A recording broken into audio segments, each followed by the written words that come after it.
with us here this evening, David Kleinschmidt and Dan Sanderson.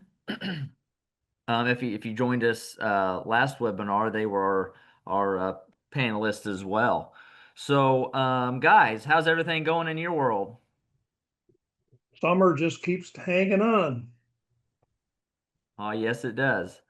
Dan, so you have recently received a pretty big award. The Leopold Conservation Award. How's that feel? Well, I guess it's nice to be recognized. I guess that wasn't my goal, but I do enjoy sharing what I've learned and along the way. And so the Leopold group, that's what they like to see is people that share the knowledge. So yes, I'm humbled to be the winner of it. Yeah, very well. Well, we were excited to, excuse me, hear that as well. So, congratulations on that for sure, for sure. So, are you guys dry up there in the very far northern part of the state as well?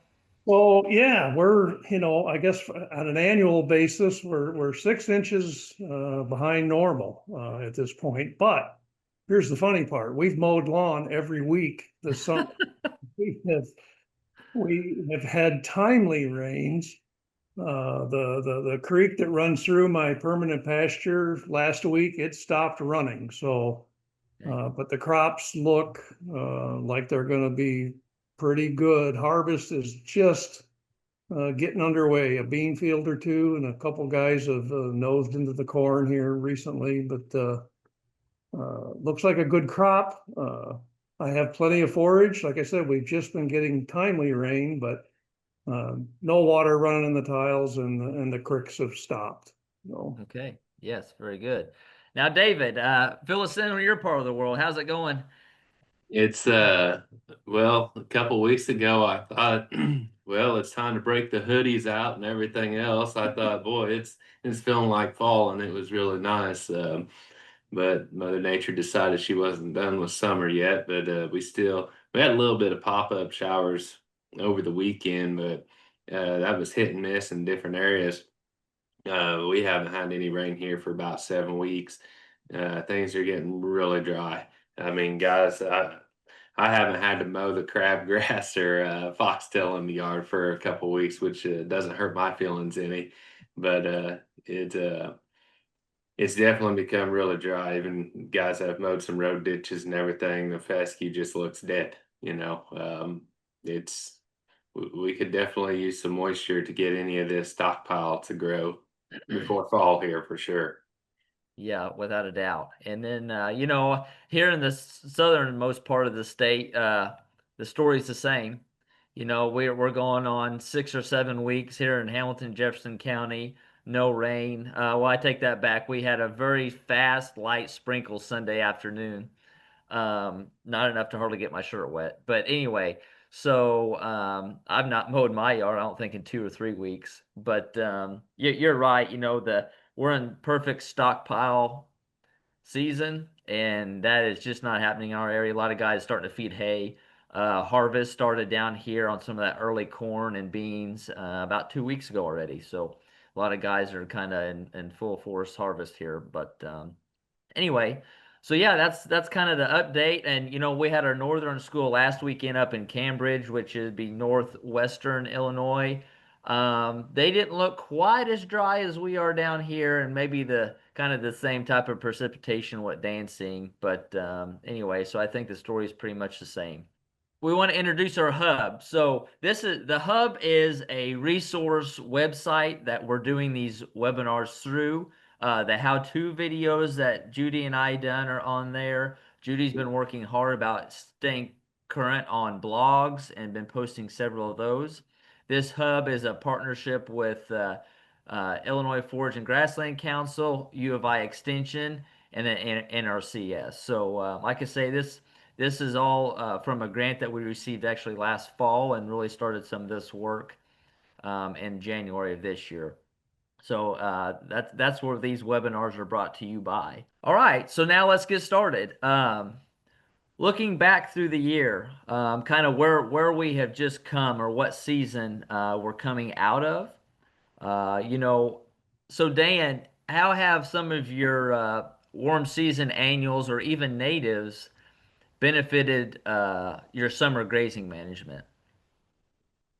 Well, I guess our summer, go to summer, our pasture, we have 25 acres of permanent pasture. We have 25 cow calf pairs. And so we start typically about the 25th of May, and we rotate through our pasture, and we can get about 35 days on the first go around, with the goal being, take half, leave half. And then we get another 35 days through that. That takes us up to cover crops after wheat and oats. And our cover crops that we seem to, we're going back to red clover because it seems to work for us every year. We've tried some other clovers and haven't had any. Tried Berseum with oats, and we didn't get it to take. But so we're grazing today. We're grazing on red clover and wheat stubble, moving them daily moves, and we have plenty of forage. We're in good shape.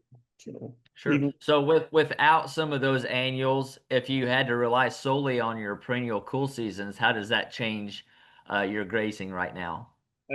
I'd be feeding hay if I was trying to use my permanent pasture. Yeah, no, my hope is on my permanent pasture. I'm not going back there. My hope is until next May.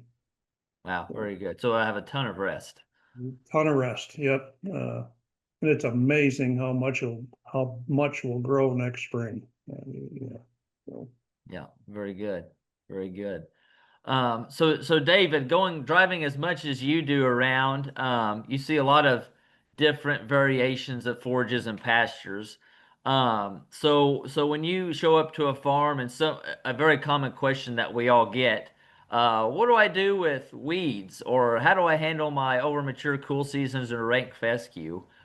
So going through that, what are some tips and tricks you recommend people to kind of manage those undesirables? Yeah, and this time of year, depending on how somebody is grazing, especially without any of the rains, you might drive around and see a lot of golf courses and dust. But what also you see right now is a lot of ragweed, and a lot of the spiny amaranth out there in the pastures and things like that. Thistles, uh, but even that overmature grass. And if we're running, depending on the class of livestock, um, if we've got a bunch of stocker cattle out there or anything like that, we probably want to get them off. Our daily gains are just going backwards, and at the price of cattle right now, I would get them on a road somewhere and get them sold probably if we don't have the feed for them, and just cash them in now and let those pastures recover. I would recommend a lot of clipping. Maybe it's evening it up. Maybe it's just mowing some of that ragweed and stuff like that, just to get ahead of that a little bit. It would have been probably better to do 2, 3 weeks ago, before a lot of that stuff went to seed kind of thing. Cockaburs are always a problem, in some pastures too. The cockabird really doesn't care. You can mow it down 2 inches and it'll still put on a berry pretty low to the ground. It loves to try to reproduce as much as it can. With that being said, the fall time of the year is a good time to maybe think about doing some pasture spraying. If we've got a lot of problems, and especially for thistles, if we can get some of those weeds that overwinter and start their kind of rosette stage and that in the fall, if we can kill or shut them down from making any winter reserves of nutrients and everything in that, um, that'd be a good thing to do. We'd be able to get ahead of them now and maybe have some pretty clean pastures next summer again. It'd be a dang good time if we get some rain to go out there and soil sample really and see what we need in terms of maybe lime to correct some pH issues, or maybe some P and K as well. And even nitrogen, like I mentioned before, it's hard to go into the stockpile grazing here if we don't have any rain. And the same thing with soil sampling. We want to make sure we have good moisture in that soil profile. Otherwise, it's going to really skew and alter those soil test results that we're getting out of that. But we can also use some of these weeds as an indicator species, and try to determine, okay, what is this weed telling me about this pasture? Maybe it is compaction, maybe it is a pH issue or pH driven. Maybe it's a phosphorus or a potassium thing as well. Um, the first thing I would try to correct, before I go out and spread, $900 a ton DAP right now, is make sure the pH is right. That's the cheapest form of fertility that you can do, um, to enhance all the rest of those nutrients. And if you're going to go out there and spray a herbicide, to enhance that herbicide as well. So those are definitely some things I would do. But yeah, Yeah, that's very about good. it. So I've talked to some of my friends around Illinois and Missouri, and we all have seen a pretty high number of cockleburs this year specifically that we've not seen in years past. Is that a hot, wet summer type of indicator, or what do you think that else could be? Yeah, I think so. I think being so wet early on, and then the way the temperature and rains fell. I mean, as a whole, talking about cropland and everything, um, really we've kind of not had to worry about cockabur for a while. We'd always see it maybe in our creek bottoms and places like that. Um, but it definitely seemed to show up in a lot of hillside or hill ground this year too, which is shocking. But maybe we just had the right amount of rain there in July to get them going and to have them express themselves. Sure. Usually they're really not that hard to control chemically. I've Um, noticed our soybean fields too this year, but we haven't seen in forever. yeah, Cockle. They showed up this year. So yeah, I think it's an environmental thing, and Mother Nature's pretty incredible. She's gonna figure out a way to grow something there. Yeah. yeah. I've had some guys tell me this has been a really good clover year too. So it just, it's crazy how we can make all these plans, but Mother Nature kind of dictates what we're going to have and when we're going to have it, kind of thing, right? Yep. It's kind of like, we're in that 38 to 43-inch rainfall environment, but the Mother Nature, I mean, there's no book that says we're going to get it evenly throughout the year. We might get it all in 2 months and nothing the rest of the year, kind of thing. But even right now, I mean, let me go back to talking about one other thing. Like, when we're looking at our pastures and what we have and don't have, it's a good time to even kind of assess what plant species we have out there or had that we maybe want to graze for, and try to keep it around for next year too. Kind of make a mental note, or write that down, and make sure we can keep those in our system sometimes. Sure. Yeah. Very good.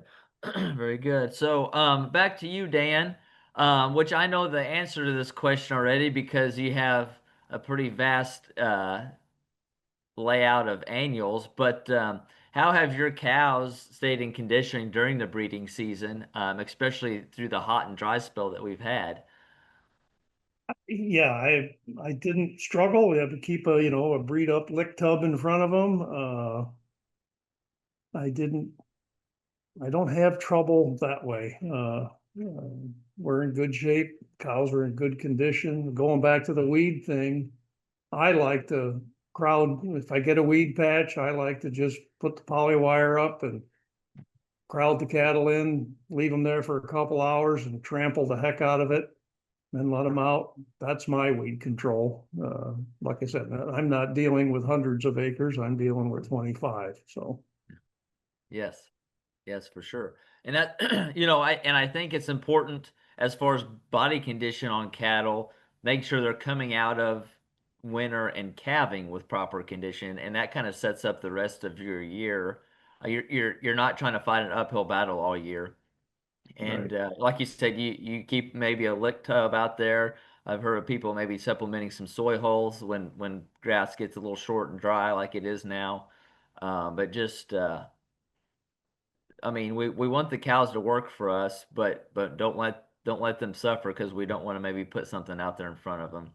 And now, like I say, it's kind of the time we start looking at that, especially with bigger calves on their side and trying to get bred or stay in that early pregnancy status early on in the trimester and things like that. So, yeah, Right. they're I'm lucky. I'm blessed. Like I said, we have plenty of red clover and wheat stubble, and we're in good shape. Cows are happy.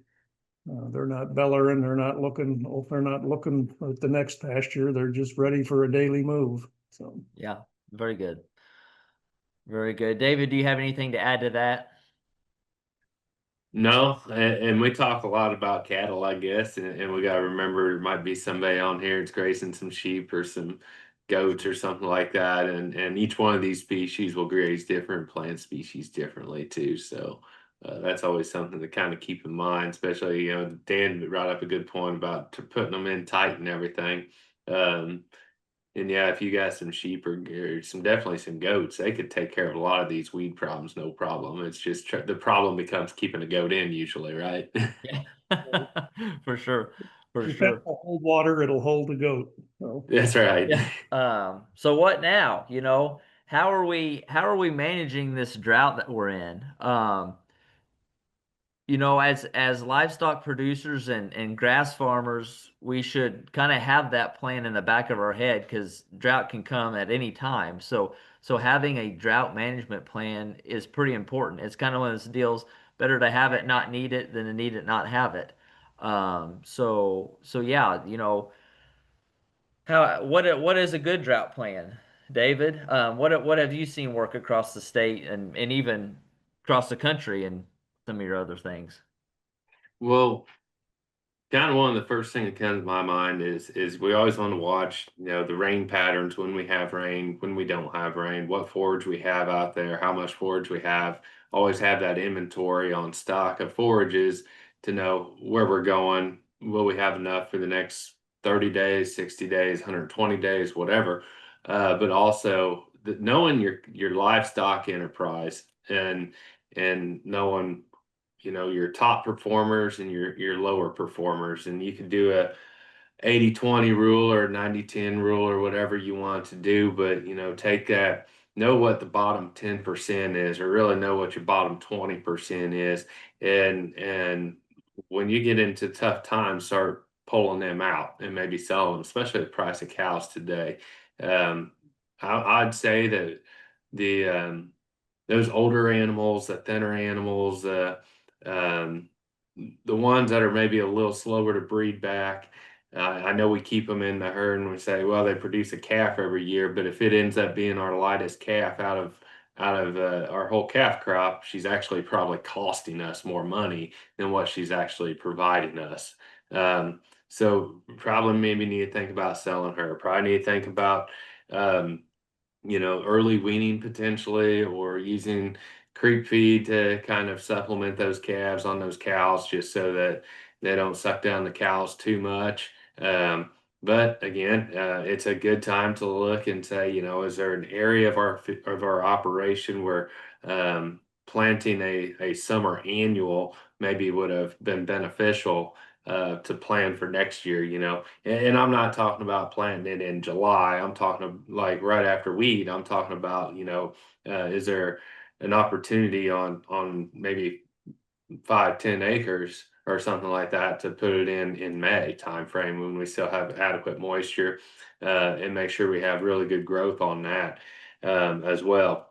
Um, so that's what I would look at, but I would also, here we are, getting ready to harvest corn, and I like that picture we had before on the slide there where we had the cows and with the corn in the background, and I guess in the last 20, 30 or longer than that, probably 30 years of farming here in the Midwest and Corn Belt, we've come to this idea that crop fields can only produce crops and that's it.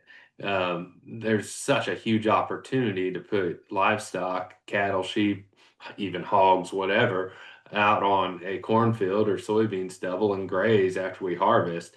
That can reduce our hay supply consumption needs considerably right there. Um, and just be able to give them. We might have to maybe supplement some protein out to them. We'll just have to watch that. But, you know, you could roughly figure on a per bushel basis, there's 16 pounds of leaf and husk material. You know, so if we're going to do the take half, leave half, that'd be 8 pounds per bushel out there. So that's per acre. So I mean, that's you do the math on that, you can get a lot of grazing days on an acre of corn ground pretty easily in Illinois anymore. So that can be a benefit. The one thing I would caution on some of the warm season annuals right now is with us being so dry, if they are at all have been grazed before and they're short, we definitely need to watch nitrates. Those nitrates are going to accumulate in the bottom portions or the bottom third of that plant in the stalk. They're going to be really high. And that can be a really big problem with death loss and everything, as well as prussic acid. And that can occur in those. So the prussic acid would be more of a concern in the sorghums and the Sudan grass and even Johnson grass, um, as well as nitrates. But that's going to be a concern when we get into a frost period here, and after that plant has a frost event on it, we might have to wait, you know, depending 7 to 10, maybe 10 days or so, maybe a little bit longer, before we graze it again, so that prussic acid doesn't kill our animals. Millets don't have that concern with prussic acid, but they do have high nitrates. So no matter if you fertilize that warm season annual or not, it can still accumulate nitrates into this plant tissue. Nitrates are just a thing that occur naturally in nature. So that's one of the forms of nitrogen plants take up. And if they can't convert to a protein, it'll just accumulate in that plant as a nitrate, and then it can become toxic to our animals. So yeah. David, there's a question from Angie here. Is freezing a concern for nitrates in millet? No, no. So in the millets, it's not. I mean, you're still going to have nitrates in that bottom portion of that stock, but it is not going to be a concern after freezing. It'll be a concern before and after throughout the time until it kind of dissipates out of it, really. Yeah, and for us, you know, on our farm, we just to where we are, we kind of have a drought plan A, B, and C, and we're pretty much about on B in the next week, and B and C will come quickly after B. But weaning early will for sure be a thing, and we custom graze and run a lot of yearlings, so they left 3 weeks ago or four. So we saw this coming and had a good opportunity to sell. Just like David said, you can't hardly miss selling cattle right now. And so just trying to manage our resident cow herd at the moment, and kind of that next step would be weaning early. So just staying flexible in your cow inventory and knowing which cows can leave and having those that are easy to send down the road. So, yep. Yeah, and for us, I've had 25 cows now for several years, so I pretty much know that I know how much hay I need to get me to grazing next summer and next spring. And so that's what we're doing now. I mowed hay today, and it looks like we're gonna have enough to meet my needs. And so I just have a hay stockpile, and when we're out of crop residues, then we start feeding hay. Yeah, for sure. So on that, Dan, you know, kind of what is your plan for stockpiling, which you have a little bit different perspective because you have so many annuals and can graze them through most of summer and fall. But talk to us a little bit about kind of how you look at that this time of the year, and how you are using your small grains to help prop that annual grazing up.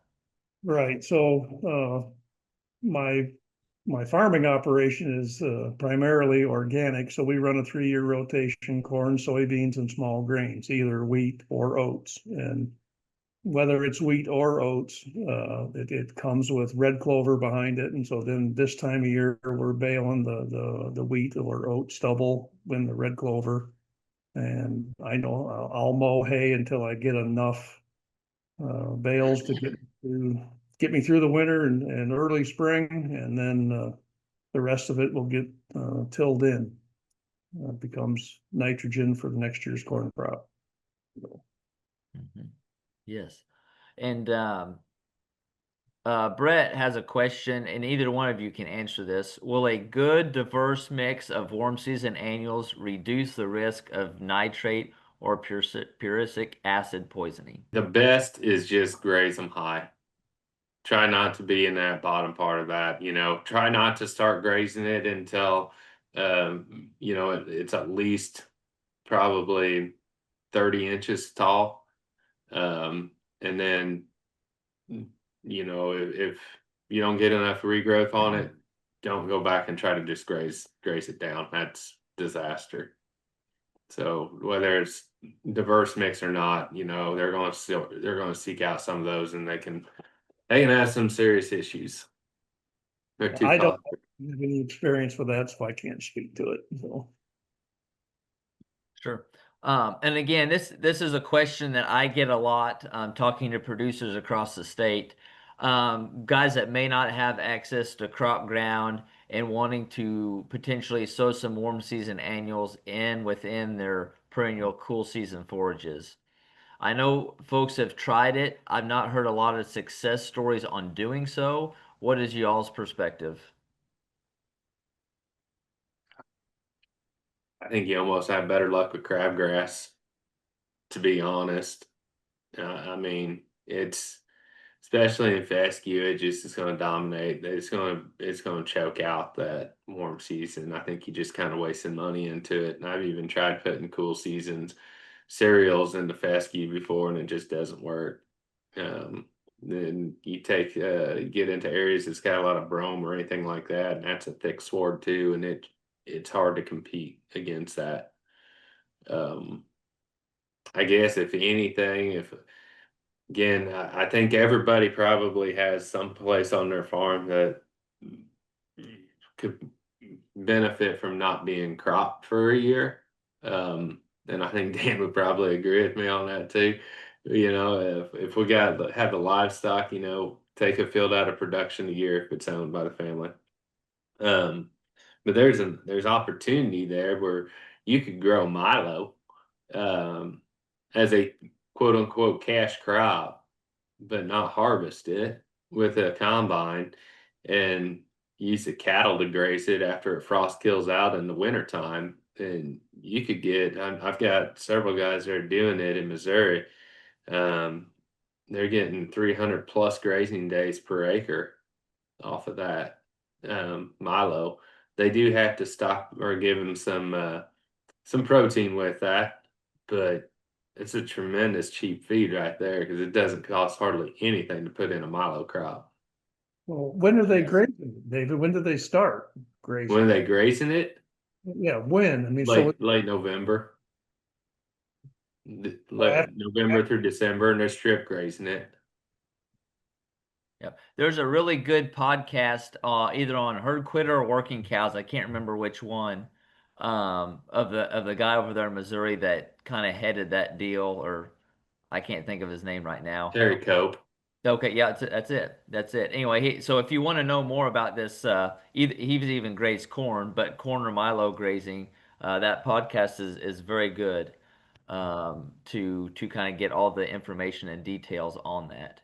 And Mizzou they have some research on it as well. So I just saw it posted the other day somewhere. Yes, so like I said, there's quite a bit of information out there on it. So I would love to try it if I get the chance. So, okay, Dan, we have a question for you from Angie Frank. How are you seeding the clover into the oats or wheat? Drilling in the spring or frost seeding in the winter? Okay, on the wheat, that gets frost seeded with an airplane. We do that, and then the oats are planted, in the oats, the red clover is planted alongside, right with when we plant the oats through the drill. So now planning ahead, as we sit right now, what are things we need to be looking at doing, expecting to be doing, and things like that. So we're kind of hit on this subject a little bit. We're going to dive deeper here, but coming up, people are getting in the field, getting corn shelled, beans cut. How are we managing those harvested crop acres to prop up our winter grazing or stockpiling?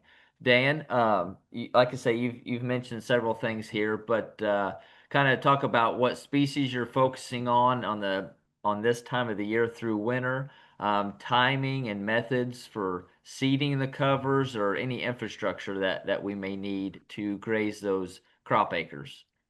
Right. So I'm far enough north that we don't seed anything after harvest up here. I mean, I guess cereal rye would be the only thing, but I wouldn't get any grazing benefit until late next spring from that. But so where the livestock is here on our farm, once the combine leaves the field, why, a couple schools of thought. We can just turn them out and let them have the whole field. We did invest in Gallagher virtual fence collars this year for the cows, and so the plan this year is to do a little more organized grazing and give them limited amounts and try to stretch and see if we can't get a few more days and better utilization off the corn stalks. The sheep really like the soybean stubble. They'll have choice to go to corn stalks or bean stubble, and they seem to spend their days on the bean stubble. So that's what we do. And then bale grazing, there again with the Gallagher collars on the cows, we hope to be able to do that instead of rolling frozen poly wire up around bales in the wintertime. We hopefully are doing that virtually and doing bale grazing out in the field. That's great. That's what was one of our focuses at the Northern School last weekend was virtual fence and just seeing that work and all the I guess all the advantages it opens up not having to worry about fencing and It, it polywire and anything else. It's pretty incredible. takes a little getting used to the freedom of it. Not that polywire was that confining, but it is. I mean, I can jump on the side by side now and I can go anywhere. I can drive around I don't have to worry about stopping, moving polywire, lift it up.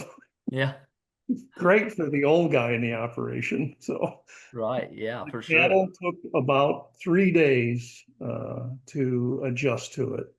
And they were very respectful of our polywire. And so I just left the polywire up and put the virtual fence line just outside of it. So they got used to the tone that they would hear. But never, then I went once, so when I took the polywire down, the virtual fence was still on the other side of where the polywire was. But I tell you what, they only need to get shocked maybe twice. And after that, they figure that out really quick that when I hear that tone, I go the other way. They'll walk the line, keep zigging and zagging. They hear the tone and then nope, not yet. And it's really cool technology. And the fact that I liked about it is if one happens to get it on the wrong side of the border, there's no consequence to come back. We get an alert on our phone that someone's outside of where we want them. It doesn't take 15 minutes usually in their back. Well, they're herd animals. They're like, hey, hey, everybody, I'm over here. They get tired of being alone and they come back. So, Yeah, that's great. So on your we got a pet question from Jeff, but he's wanting to know, do you have permanent perimeter fences on your crop fields, or are you just relying on virtual fencing? no. So the farm where the livestock is 160 acres. It's taken me 8 years, but yes, I have rebuilt permanent fence, 48-inch woven wire with a barb on top. And so no, I can't. Where we live, there's just too much traffic. I know people that are doing it without permanent fences. I don't have the nerve to do that. No, the cattle it's rare that they're outside of where they need to be, but I wouldn't be able to sleep at night. Now, with a collar on, at least you know where they are. Yeah, for sure. What are you doing for water during the winter time? I have one source. They have to walk back to the cattle shed where I run one herd in the wintertime, and they all have to come back to where I have one heated water source. Sure. Yep. Yep. Very good. Great.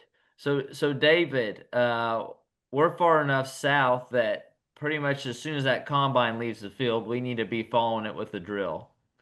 The drone technology has really helped that um, kind of improve our timeline. If you want to talk into that a little bit. Yeah, and I was trying to think. I think the last webinar we did, we talked a little bit about drone, and I think that the drone technology has a huge opportunity. But just like any time we fly on a cover crop, if it doesn't rain, it doesn't really matter. Especially if you've been in the cover crop system for a little while and you have some residue out there from this spring's cover crop. And you have a lot of, I personally go out to the field and listen for crickets and look for crickets. And if I see crickets, I do not fly on a cover crop. They will eat a bunch in a hurry, and leave you with no cover crop. So yeah, ideally, if you saw rain coming, you had the seed there, and you had a drone or could line up a drone to get it done real quick, go for it. The limitation on the drone is the carrying capacity, and actually calibrating it too a little bit. So it seems to kind of like a spreader truck. It'll fling out like the cereal rye and the heavier seeds really good to get its spread pattern, but on like annual ryegrass, it's really light and fluffy.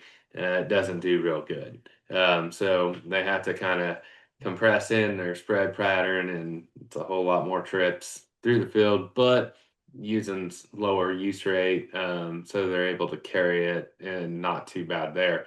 Um, I know a guy that did like 70 pounds an acre with a drone with cereal rye in a mix, and the drone operators told me never ever again will they do that. And that was absolutely horrible.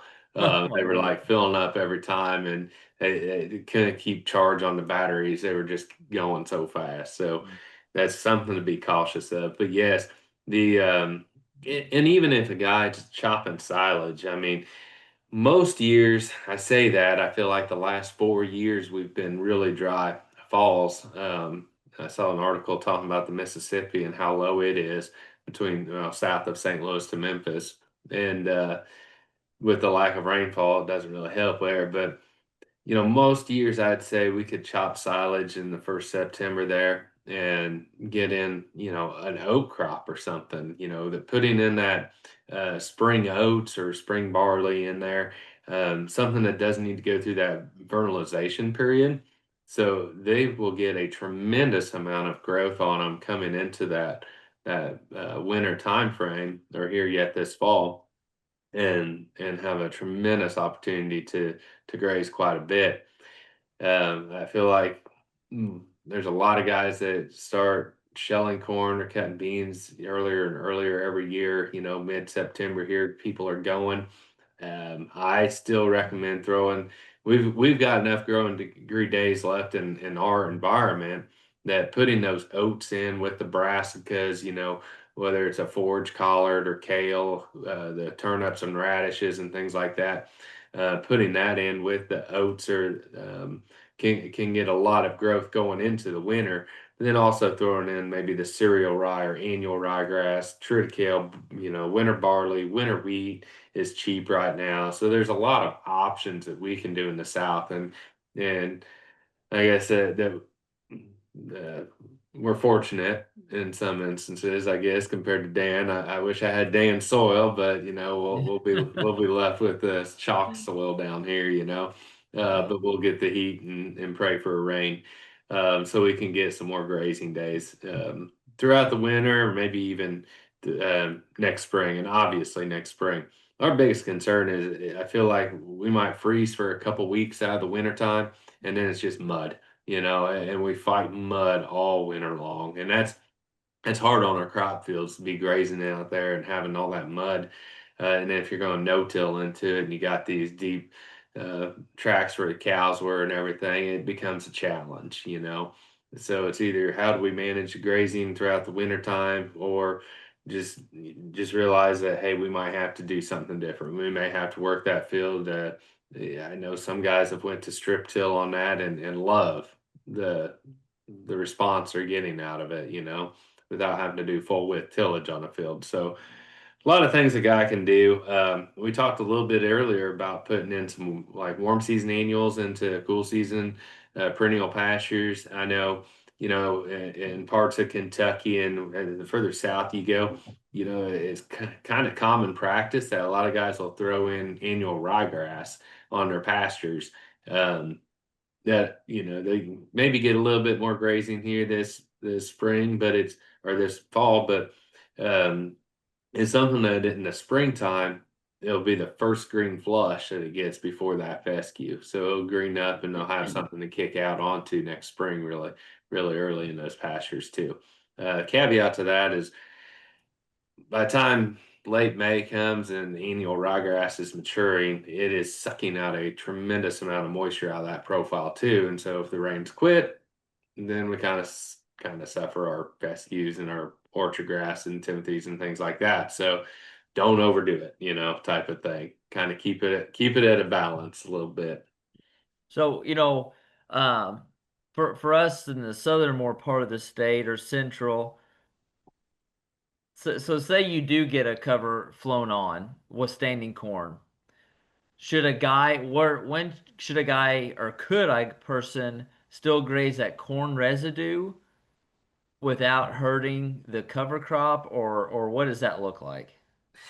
Yeah, and it kind of brings up an interesting point. Like I would probably go ahead and graze it, but the other thing to think about is there's a lot of potassium in those corn stalks.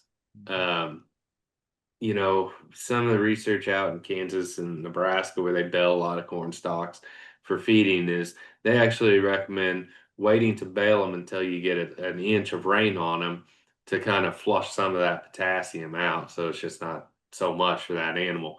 But there's a lot of guys that do it every year, kick them out on it, and they're fine. So just a little word of caution there on nutrition side. Make sure you got a good mineral program and everything. But as far as those cover crops go, as long as you've got a good amount of corn fodder out there, I wouldn't worry about it. About the time you see them where they're probably if the cover crop's really growing and the cows are kind of ripping them out of the ground, then I'd probably you have a concern and pull them off. But until that, I think you could kick them out there and graze corn stalks before it got too wet, too muddy on them, and you lose value on that too, and be fine. Especially with cereal rye or triticale and some of those cereals, man, they're really resilient, so they can take a lot. For sure. For sure. Okay, the burning question, what do we do with mud? David, you hit on it a little bit. My word, the winters in Illinois are just the worst. Um, which I like cold weather. I kind of wish it would stay about 30 degrees from December to March, but that's just me. So how do we manage around that? Whether it is grazing covers in a crop field, whether that's trying to bale graze still on our pastures, if we got cattle in some type of a feedlot system, like what do we do with it? And Dan, jump in here too. Right, yeah, well, so, we love, frozen fields too. I mean, that's nice, but yeah, we do run into mud. I, I have a dedicated sacrifice area. When it gets too muddy, I bring the cattle in and, I don't like to, but we will just overbed corn stalks, whatever, and so they're not in mud, but we pull them off the fields when it gets muddy. Yeah, we're just not Yep. doing anybody any good. Now, if it's a January thaw, I don't worry about that so much because we're gonna freeze up again. And is where we get into trouble up here is if I leave them out there all spring and I don't get a freeze after I pull them off. If I can get it to freeze after I pull them off, we're in good shape. But freezing the ground just takes care of any livestock compaction, in my opinion. But if I see, it's it's March 1st and it looks like the forecast is turning warm. I'm probably gonna pull them into my sacrifice area. Yep, that's exactly what we do as well. Yep, we keep them on pasture just as, and even if we have to bump them on to our sacrifice lot for maybe a week or something, there in February, we'll do that. But generally, we hold out. It's kind of till we start seeing that warming trend, and yeah, that's so we have the same plan. David, what have you seen? Yeah, that's always key to have a sacrifice plan or sacrifice area for them. Make sure you've got some corn stalk bales or straw to put them onto, and even around water tanks. That's an area they're always going to go to and trample. So whether it's rolling out or laying down a bunch of stalks or straw there, or even getting, well, I guess if you're in an equip program or something like that, you'd have a nice, gravel base there too. But there's always those tree trimmers that mulch up a lot of trees and have them they'll dump it on your place for free. And then you put that out on that ground around where you're going to put tank and that kind of heals that. Yeah, we had a pasture walk with a family that was doing that. They had loads and loads of tree trimmings, and they used it. I mean, they used it like crazy. It was cool to see how they were utilizing all those wood chips. Anyway, it was a good idea. If I would have won the lottery there a week or two ago, I think I would have bought some ground down in like I consulted with a guy one time in Jay, Florida, on crop ground, but he would love to graze it. And he had one tract that was like 1,000 acres, and it was pure sand basically. But he could get a cover crop in there in the fall time, and it grew beautifully all winter. Obviously, no winter kill. I was like, do you know how many pounds of gain you could put on cattle in here in your off Yeah. season? Like this is insane. It'd be crazy. I'd have some down there, and then when I got tired of the heat and humidity, I'd move back up here. Yes. Yeah, that would be great. So you didn't get a deal worked out with him, I don't guess. No, I guess not. Bummer. Bummer. Well, anyway, very good. So yeah, we all fight it. It's just one of those things, kind of like drought. You know it's probably going to be a risk at some point through the grazing season, and just having a plan to manage around it because it's pretty much a guarantee. Yeah, just don't keep them tight. That's Yeah, a right. big thing. I mean, if you're going with strip graze or whatever, give them more area. If you don't have a place to put them for sacrifice, just don't let them be packed on top of each other. From Brett Matthews, how do I rejuvenate shady lounging spots that the cows have left bare? Uh, for me, I guess I would say you can throw some clovers out there, or you could just, um, some bluegrass stuff like that that tolerates some shade would be okay. Um, but yeah, you're going to have those areas, and it takes some time before grass just comes back. You'll have weeds that come up first usually. Be a good spot to put a bale and graze this Yeah. winter, No grace as works well. great there. I'll graze it. Yep. Um, okay, so next from Alex, fertilizing fescue-based pastures this fall. What are some tips? For me, Boy, I tell guys to split their fertilizer applications. It seems like a lot of guys like to do it in the springtime. I do a fall and spring if I'm going to fertilize it. For me, when you look at the grass trend, when that cool season's breaking dormancy is right now, you're not going to fertilize corn when it's thinking about putting on a seed head.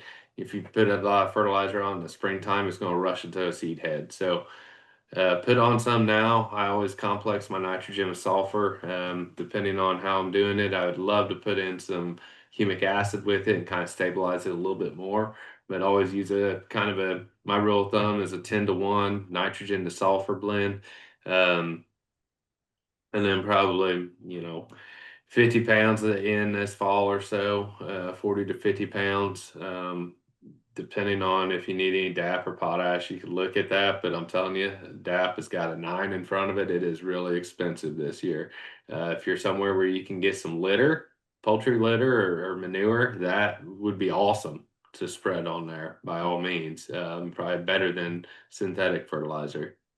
For example, I just spread my pastures 2 weeks ago with litter. I think for it delivered and spread, it was $35 an acre, Wow. and that was 2.5 ton the acre is what I put on. So anyway, Dane, did you have a comment on that as well? My cows fertilize my pastures. Yeah. What is the best way to lower pH up in Northwest Illinois?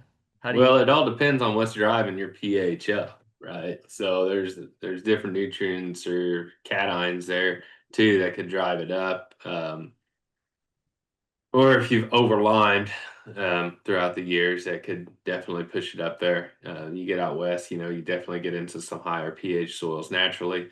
The best way to really combat it is using AMS usually, and then um, trying to produce some hydrogen in there with the ammonium, and hoping that the sulfur component kind of binds up some of those whatever potentially is pushing that pH up and pushes it down through that profile as well. But when we start talking about fertilizing the pasture or something like that, uh, using the ammonium source and nitrogen can definitely help lower it.